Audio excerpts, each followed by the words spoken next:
আসসালামু আলাইকুম। ৫ই আগস্ট সরকারের পতন হলে নতুন অন্তর্বর্তীকালীন সরকার গঠন হলে অনেকের মনে আশঙ্কার সৃষ্টি হয়, এবার বুঝি টাকার নোটে পরিবর্তন আসতে যাচ্ছে। যেহেতু অনেকেই জানেন যে টাকায় কিন্তু বঙ্গবন্ধুর ছবি ছিল, ১৯৯৬ সাল থেকে এটা আওয়ামী লীগ কিন্তু করে আসছিল।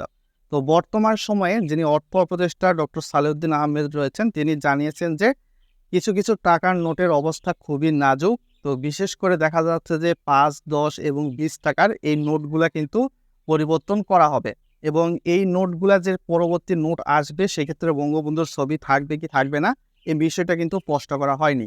তাছাড়াও যদি বলা যায় যে বড় যে নোটগুলা রয়েছে এই নোটগুলোতে পরিবর্তন আসবে কিনা, সাপোজ ৫০০, ১,০০০ বা ১০০, ২০০ বা ৫০ মাঝারি যে নোটগুলা, এই নোটগুলাতে কিন্তু কোনো ধরনের পরিবর্তন আসবে না। এই বিষয়টা কিন্তু বাংলাদেশ সরকারের বাংলাদেশ ব্যাংকের গভর্নর এমনকি অর্থ উপদেষ্টা সালেউদ্দিন আহমেদ বর্তমানে এটাই কিন্তু জানিয়েছেন।